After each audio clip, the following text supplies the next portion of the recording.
Hello everyone, today I am here to do another Instagram recommendations video. So I did this video for the first time a while ago and I really enjoyed it. Basically what it is, I went on Instagram and asked you guys to ask me for specific, or I have a hard time with that word, recommendations such as like best friends to lovers, winter, things like that. And I got a lot of really great ones. As always, I can't talk about every single one I got on there because that's just we would be here forever, which makes this a great series. But I have a few that I wanted to talk about, so I'll link my previous ones down below. I've done 2 of them and here we are doing the 3rd installment, and yeah, let's just get right into it. So first up, I have book about single moms, and for this one, the one that jumped out to me is Well Matched by Jen DeLuca. It's the 3rd book in her Well Met series, I think it's what it's called. You don't have to read them in order, honestly.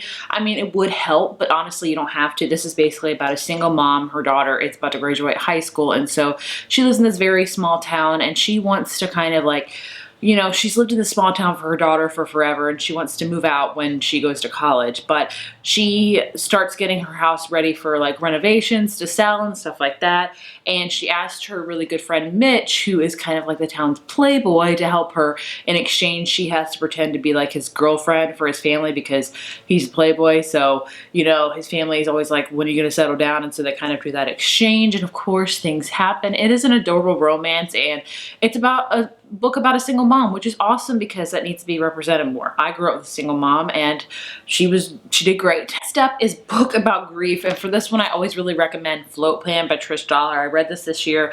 Obviously you can tell it's going to be one of my favorite books of the entire year. This is about a girl named Anna who loses her fiance to suicide, and she takes a boat trip in memory.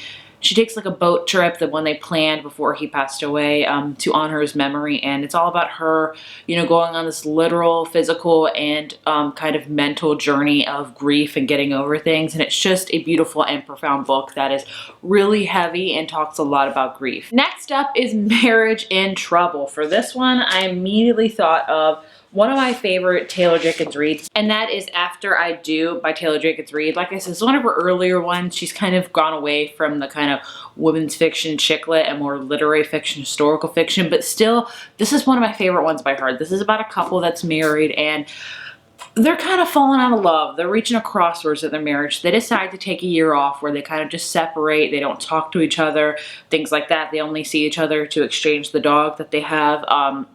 And it's just a year to figure out if they really do truly love each other, if they're going to find their way back to each other, or if they should just move on. And it's a beautiful book about marriage that, is a marriage about struggling. And it's a book all about that. I really recommend this one. I love it a ton. I don't hear, when you hear Taylor Jenkins Reid, you always hear The 7 Husbands of Evelyn Hugo and Daisy Jones and the Six and her latest release. But still, this is one of her, I don't know if it's one of this might be my favorite of her earlier works, honestly. I just really enjoy the dichotomy of this relationship and, watching their year apart to figure out if they will come back together again or not. Next up is Fake Dating YA. And for this one, I picked The Upside of Falling by Alex Light. I read this, did I read this year or last year? I don't even know.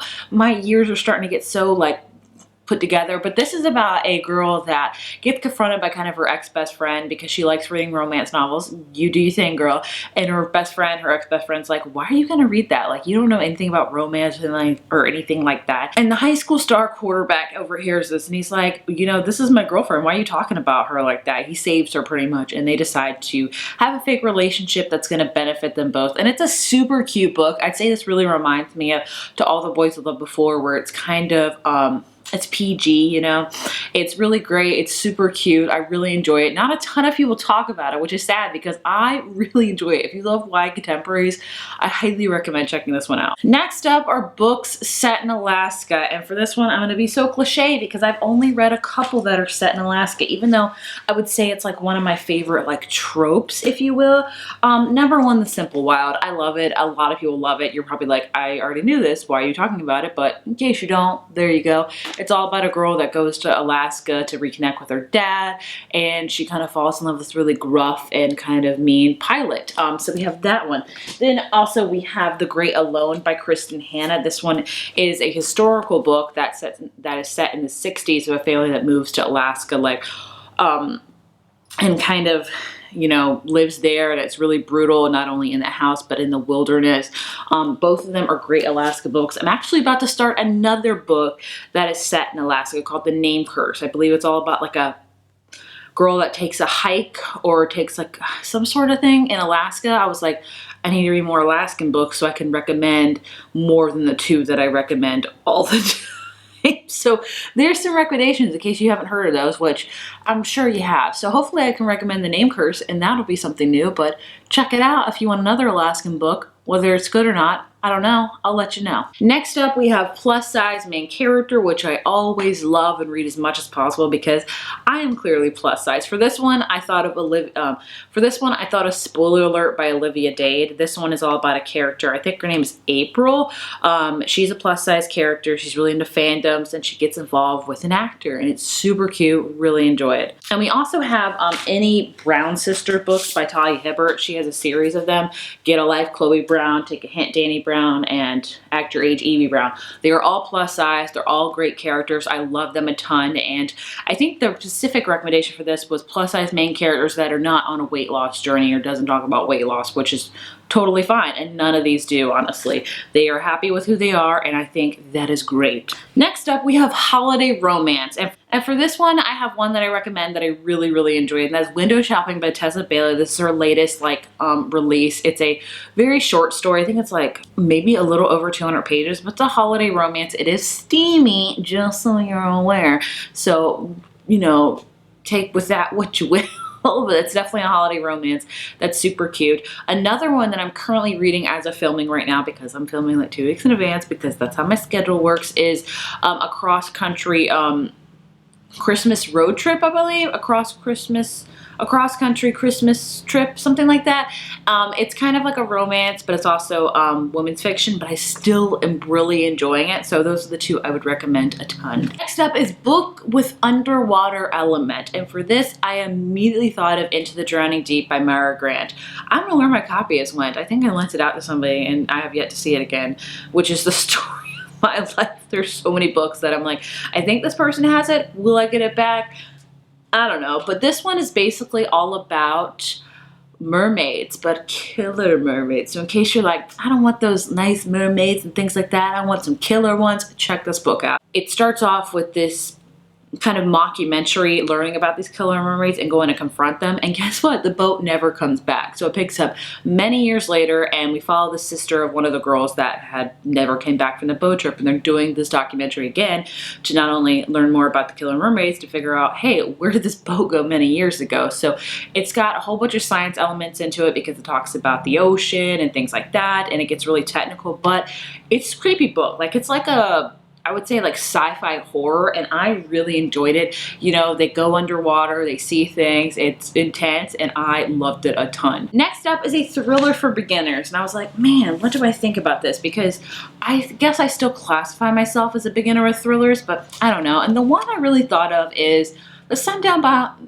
Motel by Simone St. James. I've been on a Simone St. James kick recently. I read 2 of her books last month, and I really enjoyed them. And I honestly think any of her books are great, like kind of thriller books for beginners. They are very atmospheric, spooky, and they also all have a very like paranormal undertone to them, which I really enjoy. It's not overtly paranormal, but it just kind of adds to the ambiance, you know? This one is all about a character that her aunt was found missing and was pronounced dead years ago, and she's like, I don't believe she's dead. I don't know what about her. I want to figure her out. So she goes to the same place where her aunt worked, the Sundown Motel, to figure out, and she's kind of reliving what happened to her aunt all those years ago, and it's creepy, like I said, atmospheric. I really, really enjoyed it. Next up is Steamy Romance. For this one, I'm picking The Love Hypothesis by Ali Hazelwood. This is all about a character, Olive, who pretty much gets into a fake relationship with like one of the advisors in college and things like that everyone hates, and it's a very steamy, very scientific book. I really enjoy it. Let me see if I can find another steamy book that maybe is not talked about a ton, maybe. I'm trying to be better about that. Oh, The Worst Best Man by Mia Soso. It's not like crazy steamy, but it's got a couple of steamy scenes in there. It's all about a character that gets left at the altar, and she gets confronted with the brother of the guy that left her at the altar, and he's the one that convinced his brother, like, hey, maybe you should leave. And so she's like, I hate you. And of course, things go from there. Next up is winter thriller. For this one, I'm gonna recommend two that I have not read because, you know, whatever. It's my channel. It's cool. Rock, Paper, Scissors by Alice Feeney. So I started this and then I think I accidentally spoiled myself on the ending of it. Honestly, so I was like, I can't read this now. But I will say, it's a pretty good plot twist and stuff like that, so I would recommend it. It's set like in this, where's it set at exactly? They win a weekend away to Scotland, and it's in the thick of like winter, and they stay at like this kind of abandoned church that's right here in the middle of winter, snowstorm, things like that. I've heard amazing things about this book, and I'm sure I would have loved it if I had not spoiled myself accidentally. Did I accidentally spoil myself, or did I just overhear about it? I can't remember, but either way, it made me kind of be like, oh, I don't know if I should read it still because I already know what's going to happen. Let me know. But it's very short. The whole, like, look at it. Very winter thriller. I would say another one to read is One by One by Ruth Ware. That's set, like, at a ski resort in England, I believe, but I didn't like that one, so I wouldn't recommend it. Another one that I still want to read, I just haven't gotten around to it, that is The Witch Hunter by, I forget who it's by. It's another kind of book set in, I think, England in the thick of winter, and it's a thriller, so I would recommend those two, even though I haven't read them, so take with that what you will. Next up is book about food. So I'm currently reading this. Hopefully I have finished it by the time this goes up. I don't know. But I wanted to find a new one, and that is called Battle Royale. No, not Battle Royale. No, that's another book. Battle Royal. I forget the author's name, but this is set in England again. And it's about a character that was on like kind of like a Great British Bake Off show, and she got kicked off one week, but she's made her own bakery and is doing well for herself, and she actually gets asked to come back as a judge for the same show, and the judge that kind of voted her off, he's like kind of a young, hot, but broody kind of judge, and they like don't like each other, but things go from there. It's all about baking and food and things like that. It's really cute so far. I hope I finished it. I'm just in the thick of reading so many holiday books right now. It's hard to read anything but because I want to review them all, but that's one that's definitely about food. If you want a video all about books that center around baking, let me know. I've done a whole video of books about food. I'll link that up here. But if you want a book specifically, if you want a video about books specifically with baking in it, let me know. Cozy mystery. I've only really read one, and that is A Deadly Scoop by, oh gosh, I forget the name. I think it's Abby Colette. This is another one set in winter too, so don't be fooled by the title or the cover because it's like ice cream, and it is ice cream shop, but it's set in the middle of winter. It's a cozy mystery where she has an ice cream shop. She finds a dead body outside of her ice cream shop, and you go from there. I think that I'm just not the biggest fan of cozy mystery, so that's the only one I've read. It was cute. I enjoyed it, hence why I am recommending it. Second Chance Romance. I did a whole video about this because I love that, but one I really thought of was A Lot Like Adios by Alexis Derry. This is about two people that were best friends in high school, and we're going into the maybe more category, but then the guy just leaves, and they don't talk for years until many years later he needs her help because she's like a marketer, and they start confronting their feelings, and it's definitely a second chance steamy romance, and I really enjoyed it. I love both of the books I've read by this author. Just both are great. Romance with main character in her 30s as a, oh crap, how old am I? I'm either 32 or 33. At this point, I just forget. I think I'm 33. Who knows? Anyway, I respect this a lot. When Sparks Fly by Helena Hunting is a book that got released earlier this year that I haven't heard really anybody talk about. Actually, it got released in September, so not earlier this year, a few months ago. It's about two main characters that are best friends, have been best friends since college. They're in their 30s now, they live together, have always just been great friends, but nothing more until one of them gets into a car accident and the other one has to take care of them, and things kind of go from there. And it's just an adorable friends to lovers with characters in their 30s that are established in their careers, in their friendship, in their families, but not so much their love life. Then we have Christmas Cheer. So like I said, I'm reading a ton of Christmassy books. One YA book that I didn't think I was gonna like nearly as much as I did, but I really enjoyed it is So This Is Christmas by Tracy Andreen. I really enjoyed it. It's all about this character that goes to a boarding school, and she goes home to her for Christmas in a town where she lives called Christmas, and her kind of nemesis at school follows her there, that he's staying with his aunt there, and you know, it's like kind of an enemies to lovers, but set in a very Christmassy town, and it was just adorable. I really enjoyed it. It's a great YA holiday read if you want to check it out. Like I said, I didn't expect to really enjoy it as much as I did, but I really liked it.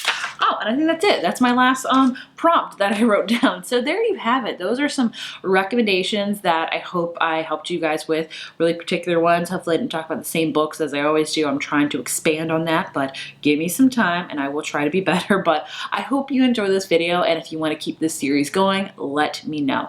Thank you guys so much for watching, and I will see you in my next video.